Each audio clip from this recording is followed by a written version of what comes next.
Thanks for coming along on Discovery class this morning. I'm going to begin by teaching you an expression. I'm going to say it, and then I want you to say it. Here it is. Romans 8 and 28 never fails to operate. Now your turn. Can you say that? Romans 8 and 28 never fails to operate. Here's what that verse means. For we know that all things work together for good, to those that love God and to those that are called according to his purpose. There are 25 words in that statement. Now the Old Testament, it has the very same verse, only it's only got 3 words. Paul uses 25.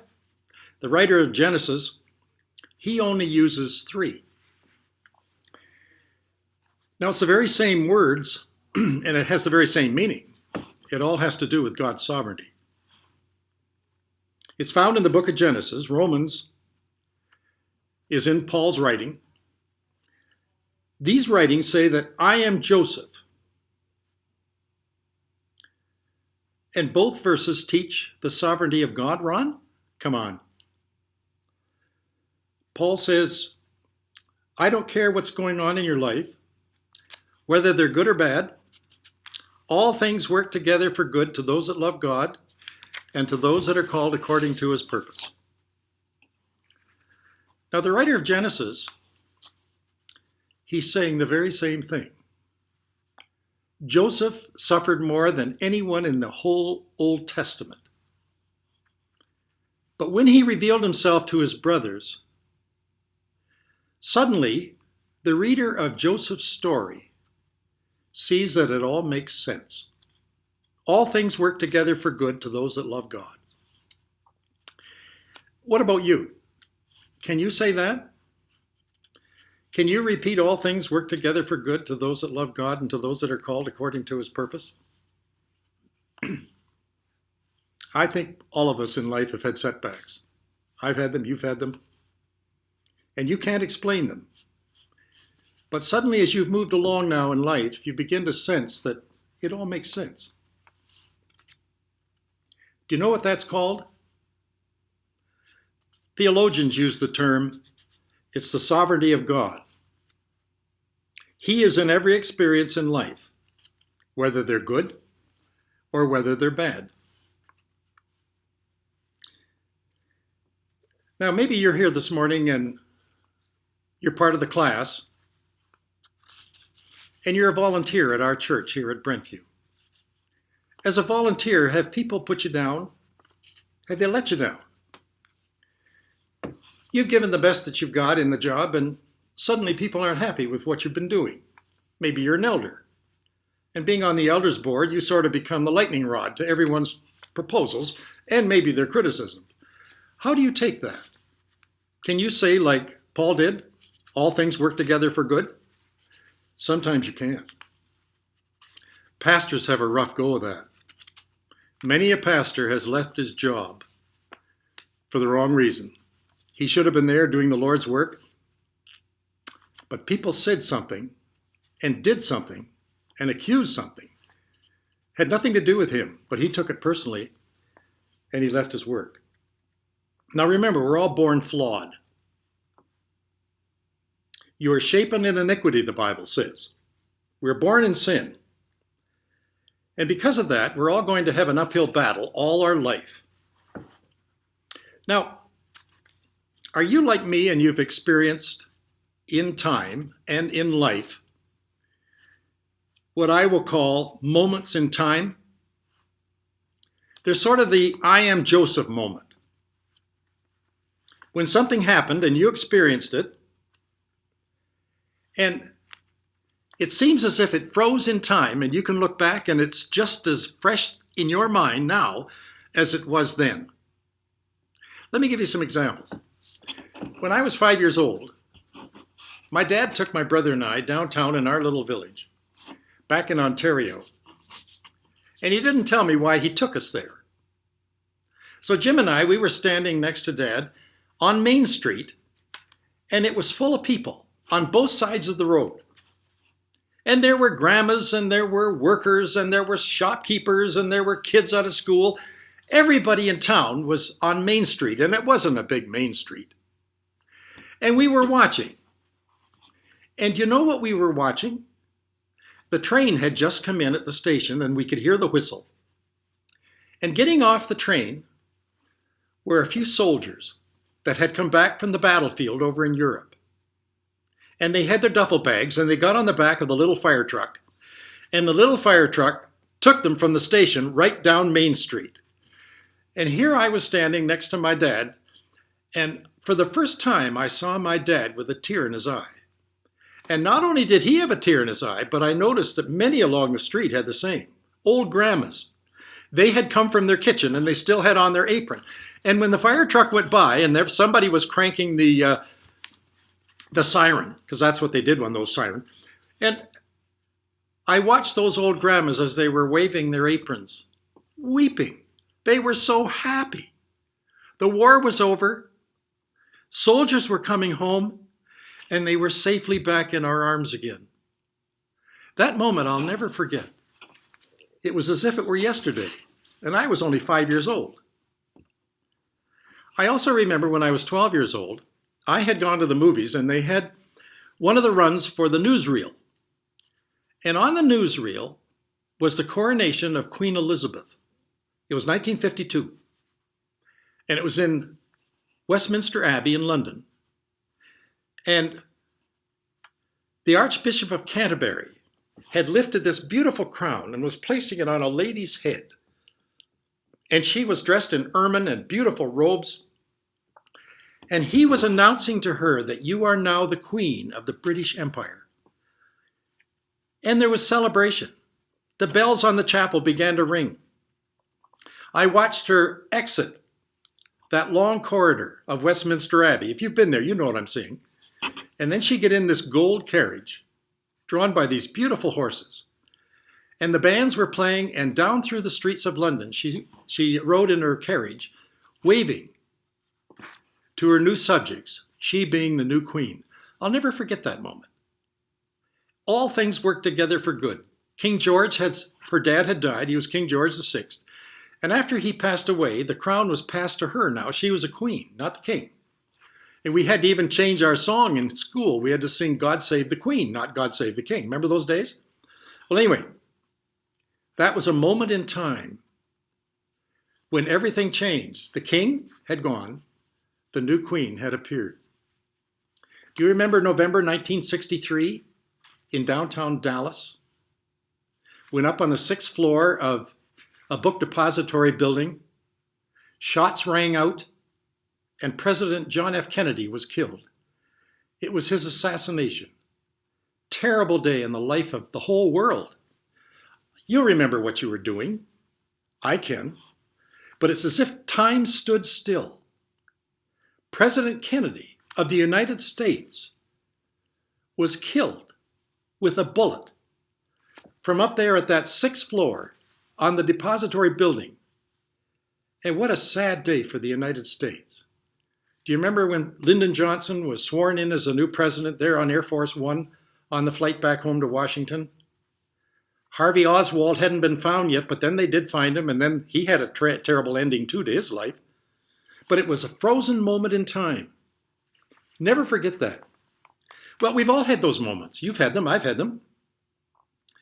Could you see the hand of God in those moments directing you? You couldn't figure it out at the time. But as life rolled on, there was a mystery. And that mystery shrouded that until finally it all began to make sense. God was directing you. As a pastor, I had a lot of events in life, in my congregations, and I'll never forget. They were moments in life. I remember there was a young couple. They had their first baby, and that baby was born with a cleft palate. The lip had been not formed across the top. There was been a big indentation in her upper jaw. Her teeth were not formed, and she endured that for almost 12 years. And the little girl was so embarrassed, she had to put her hand over her mouth because when she talked, she didn't want anyone to see her. But then at the age of 12, she had the surgery that corrected everything. You wouldn't believe what I saw. When she came out of surgery, she was a brand new girl. She had a brand new upper lip, brand new teeth, and when she smiled, the whole world smiled with her, and so did her parents. That was a moment in time as a pastor when I saw that, because I could see a little girl's whole life change in front of her in a moment. And those surgeons did a splendid job. There's another child, he was 7 years old. And it was a lady in our congregation who told the story when she was 7. And it was a sad story because she and her sister was younger, their mother died at her tender age of 7. Dad did the best he could to give the girls love. But then he married another woman. And strangely enough, the lady that he chose was his first wife's sister. So that the two little girls had an aunt, who's now a mother, looking after them in the house. But that did not go well. That second wife should not have been chosen. She did not like her instant family. The little 7-year-old and her sister, she couldn't stand them. She punished them almost every day of their life. She was almost inside the house, a prison warden, ordering these little girls around. So much so that on Sunday morning, when the little girl, now a mother, and now a grandmother, telling me that story, said she had to go to Sunday school and listen to her stepmother be her Sunday school teacher, but that morning she had had her face slapped. But you know, that lady did not allow her personality, nor her sister's, to lose its glow because of a lousy mother. That lady had the prettiest smile I think I ever had in any congregation. And I said to her, I said, what was it? How could you behave like that, having been treated like that? And she said, all things work together for good. She said, I kept my eyes on my mother, even though she wasn't there, because I knew she loved me, and I wanted to please her too. Well, there was a 13-year-old boy. I had gone to the farm to visit his parents, and it was a human tragedy that had just happened because this little boy had lost his arm in the corn picker, and I had to go with the ambulance to the hospital. And I'll never forget, after surgery, when they brought that little guy, 13 years of age, out of the operating room, and there he had on his coat, but over here he had just this limp. There was no arm anymore. Have you ever looked into the eyes of a 13-year-old boy and had that little boy look at you and say, what am I going to do in life? You've got 2 arms, I've got now 1. What'll I do? I watched him come home on the farm. His name was Bob. And Bob, he took over in his life as if he had still had the other arm. And I remember going with him to get his driver's license. Pastors should do that, you know. Go with some of the teenagers in your church and get a driver's license. It's a great education. Well, I went with him. And I'll never forget what the instructor said to Bob. Well, Bob, you're only 14, but you know what, Bob? You're going to be a great driver. Now remember, he had to drive everything with just one hand. And in those days, there was no automatic. Everything was stick shift. So he had to do this, put his hand on the wheel, do this, change a gear, do it again.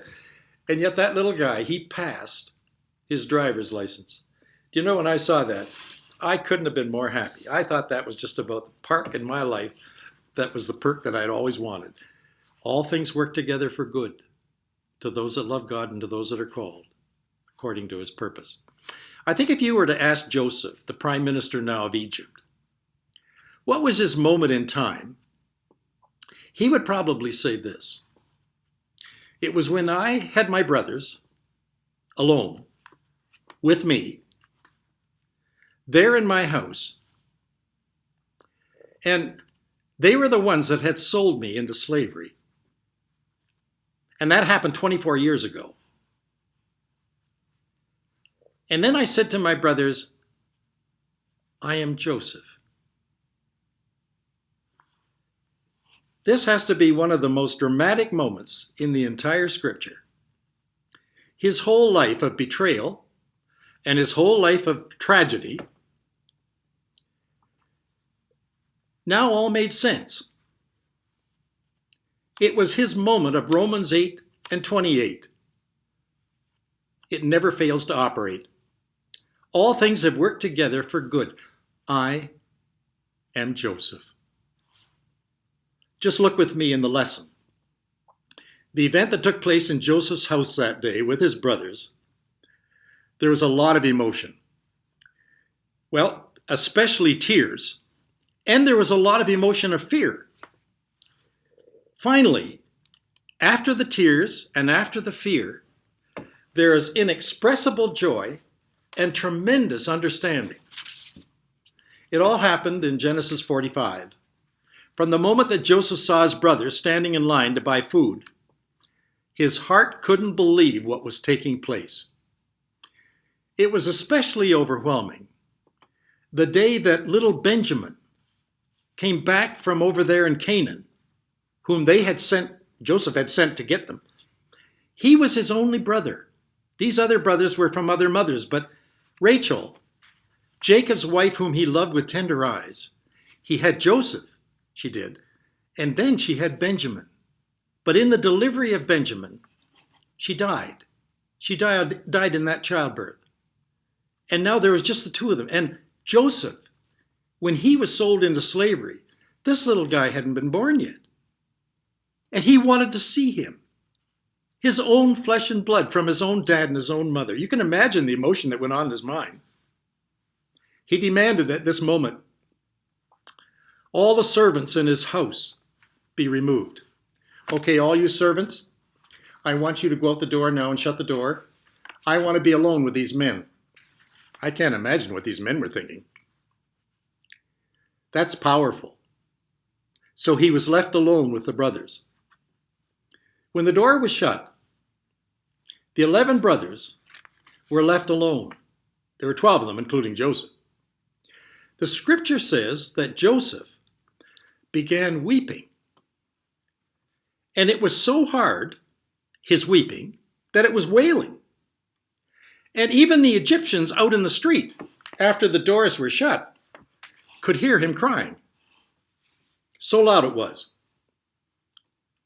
Someone even told Pharaoh in Pharaoh's palace that Joseph was weeping and you could hear him out on the street. In that setting, Joseph looked at his brothers and he made this announcement. I am Joseph. That was a biblical moment in time.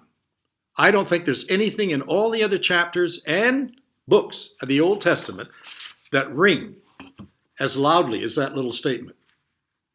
It was at that moment that Joseph knew that God had his sovereign hand on his life. But the brothers didn't know that. This mighty leader of Egypt, he was stern. He struck terror in his brothers' hearts. He was the one who imprisoned Simeon. Remember that? And all the rest of them had to go home. And then they had to wait and bring back Benjamin. He had their lives in his hand. All these men stood there. What were they to do? He began to cry, not little tears. He wept out loud, so loud that he was heard through the walls of his house. It had to hit them like a thunderbolt. Verse 3 says, I am Joseph. Is my father still living? I believe Joseph spoke to them in Hebrew, their language. Before he had only addressed them through an interpreter. He was speaking Egyptian. And now he says in their language, imagine, down in Egypt, I am Joseph. And these men had to be just startled. And they were shaking right down to their roots. Joseph had disguised his identity by language. All the brothers knew, was this leader a Hebrew? No, he's still an Egyptian, has to be. He can't speak Hebrew. Verse 4. Joseph says, in Hebrew, I think, "Come close to me. I'm your brother Joseph. I'm the one that you sold into Egypt as a slave." Now they knew. Now they knew who he was.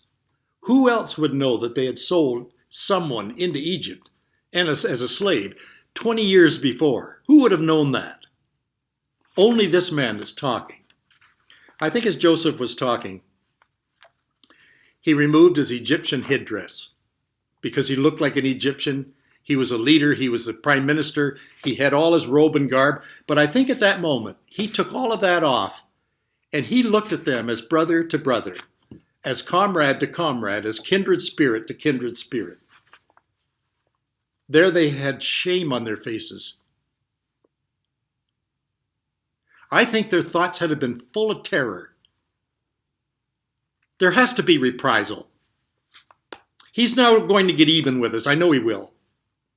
We're all going to die. We're trapped. This man commands the whole army of Egypt. We're doomed. And we have nowhere to escape. Now that's not going to happen. Here comes the lesson that you and I are going to learn. Joseph has a far different purpose in mind for his brothers and also for you and me. It's a lesson on the sovereignty of God. Are you aware that God knows all things? That's what sovereignty means. Joseph is going to put his brothers' minds at ease, and I hope he's going to put yours at ease too. Watch verse 5, Genesis 45. "Do not be distressed, and don't be angry with yourselves for selling me here, because it was to save lives that God made me go ahead of you here to Egypt." Can you not see God's tender care in the voice of Joseph as he speaks? It wasn't easy, never is. Life doesn't work that way. Ecclesiastes 1 in chapter 3 verse 1 says, "There is a time for everything, and there's a season for every activity under heaven." Take a look at the mystery in God's hand when you take a look at Joseph's life. Joseph knew that his brothers hated him. The journey to Egypt was part of God's larger plan. Genesis 45:5, "It was to save lives that God sent me ahead of you," says Joseph. Then he added further, "God made me father to Pharaoh, lord of his entire household, and ruler of all Egypt." Verse 8, the promotion was from the hand of God. It was God who made Pharaoh incline the king's heart towards Joseph. God made him ask me to be his leader. Here's a secret for you. When you see God's sovereignty towards you, like he showed to Joseph, you can endure a lot. You can even endure affliction. And you know it's not important, but I don't think you should complain. Joseph didn't. In Romans 8:28, that never fails to operate, we know all things work together for good to those that love God and those that are called according to his purpose. I think in Genesis 50 verse 20, "You intended to harm me." God brought Joseph to Egypt, and he saw the evil actions of his brother, and that should have meant the end of his life. No. We don't have to live in fear. If God knew the little sparrow that falls, you know he's deeply involved in your life. If he's made us that special object of his love, will he not look after us? He did Joseph. It's my belief that Joseph slept as well in the dungeon as he slept in his palace. The nations of the earth are only dust in God's eyes, because people have a vague understanding of God and they often live in terror.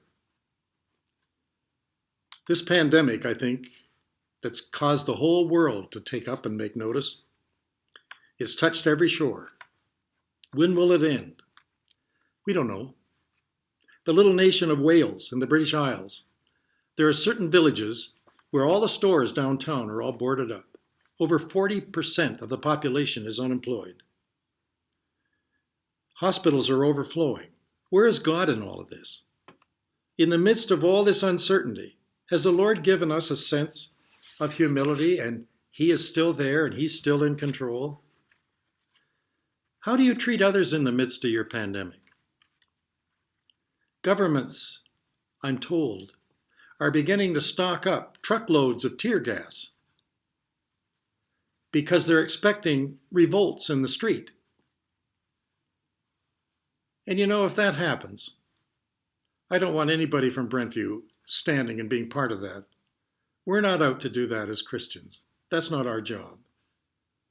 Joseph didn't do that to his brothers. And God doesn't want you to do that with your fellow man either. If someone has injured you or wronged you, remember God's in control.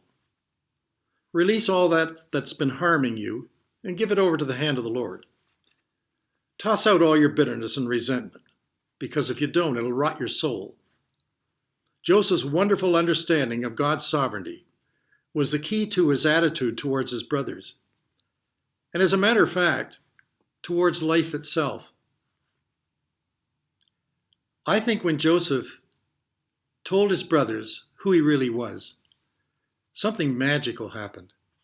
He said to the men, I'm going to give you carts and horses, and I'm going to give you my servants. They're going back to Canaan with you, and I want you to know that this famine that brought you here is not going to end. We're going to have 7 years of this, and we've still got a long, long way to go. And if you go back, you're going to die back there because there's going to be nothing there in the fields for you. I want you to take these horses and these wagons, go back, and I want you to bring your wife and your children and dad, and would you all come back, and I've got the best place for you to bring your flocks, and you can live beside me, and I will look after you. Because God promised me that I would go ahead and do this. Now you go and do that. I think that's one of the best stories in all the Bible. Have you ever heard of the name John Eglin? E-G-G-L-E-N. Well, John Eglin, he lived in Colchester, England. He had never preached a sermon in his life. He didn't have to. He went to a faithful little Sunday school, and then he went to his church. They had a pastor, and he preached, and the preacher looked after his flock every Sunday. But then one morning, he was called to preach. Now remember, he was a deacon. Snow had covered the whole town of Colchester that morning. And all of England was snowed in, buried in white. When he awoke on that January Sunday in 1850, he thought of staying home. He thought, well, who's going to be going to church in this weather? None of the other deacons are going to be there. I think I'm just going to put my feet up, shovel my snow here, and I'll stay home. But he reconsidered. He was, after all, a deacon. And if the deacons didn't go, then who would go? So he put on his boots and his hat and his coat, and he walked 6 miles to the little Methodist church. Do you know how far that is? That's from the Lougheed Hospital all the way here to Brentview. He wasn't the only member who considered staying home that day. In fact, he was the only one of a few that came. None of the other deacons came. There were only 13 people there, 12 members and 1 visitor. Even the minister didn't make it. He didn't get shoveled out. He didn't come. He was snowed in. Someone suggested, well, we're all here. Why don't we all just now go home? Eglin said, no, let's not do that. They've come this far. Let's give them a service. Besides, we have a visitor in our midst. And we have our organist, so we can use that little pump organ, and we'll sing a hymn or two. And I think I'll preach. And that morning, it fell on him that he would preach. He had never done it before. And so he did. And when he preached, his sermon was very short. It only lasted 10 minutes. It didn't have much content. It drifted and wandered, and it seemed to lose its direction. But at the end, an uncharacteristic courage came over Eglin, and he settled upon a man, a little 13-year-old boy. He lifted his eyes and he looked straight at the boy and he said, "Young man, I want you to look to Jesus. I have come this morning to tell you, in the midst of all this snow, when nobody else came, I just want you to take a look." Well, that little 13-year-old boy, now a man, gives you his answer. I did look. And then there was a cloud on my heart that lifted. The darkness rolled away. And at that moment, I saw the sun come out. Jesus Christ became the purpose in that snowstorm for my life. Do you know who that little boy, 13, was? It was Charles Haddon Spurgeon, one of England's greatest preachers. Did England know what he had done? I don't think so. But that moment in time changed the Church of England, and it changed the church in the world. Because Charles Haddon Spurgeon, he used to have 5,000 come every Sunday morning in London to his tabernacle to hear him preach. And yet when he became a Christian, there were only 13 back in that little Methodist church, where this man, unknown, a deacon, stood up and told him, "Look, just look to Jesus." Well, that's my talk today. And before I let you go, I'd like to close my class with something from the sunny side of the street. And this is something that happened to me. When Mary and I lived out on the coast at our little island, everything was small. Traffic was slow. People talked slow. They ate slow. They shopped slow. Everything was just pokey. Do you know what I found since I've come to Calgary? Everything is speeded up. Traffic is fast. People talk fast. They eat fast. Everything's fast. Now, in our little town where I live out in Cochrane, we have a huge walnut store. Well, it's not that called. The grandchildren call it that. It's called Walmart. And in this Walmart, it's called a super Walmart. I think I know why. Because at one end, they have groceries. And our little store over there on the island where I was, Half Moon Bay General Store, you know, the busiest part was when people came in to get their lottery ticket, or maybe they got in to get their bottle of wine. But it was a tiny little store. You could throw it over in the produce department at Walmart and you wouldn't find it. Anyway, when Mary and I go shopping there, she takes a cart, I take a cart, and away we go. And we make up our mind that whoever's done first, wait in front of the tellers, and whoever is there, wait for the other, and then we'll go out together. So that's the plan. And if you walk anywhere in the store, you're going to walk a mile and a half because it's huge. So I was done first. So when I got done, and I waited there in front of the tellers, there's lots of room. An old man, he had his cart, and he saw me sitting there and standing. I had my hands up over my handlebars. He came along and he put his cart right there beside me. And I thought, well, this is good. I'll talk to the boy. So I looked at him and I said, "I'm waiting for the cutest thing in the store. How about you?" Well, he didn't answer me. He just stared straight ahead. And I thought, well, it's not his fault. I bet you the boy's deaf. He's probably got the batteries on his hearing aid are shot, and he won't say much. So that's fine. After I stood there a moment or two, suddenly he blurts out, "I'm waiting for the ugliest." Well, he did hear me. And we chatted away. And it wasn't long before his wife came. Discovery class. He wasn't far off. And I looked at her and I thanked her for loaning her husband. Do you know what he said? He said to me, or she said to me, "If you want him, you can have him." And then off they went. Well, you know, I made a mistake because I told that story to Mary on the way home. And now that I'm doing my jobs for her and little chores around the house, I think she's taken that story to heart, because once in a while I'll often hear her, when I don't live up to snuff on doing my job, I'll hear her as she walks away, "If you want them, you can have them." Have yourself another coffee and go and claim your day. I'll look for you next week.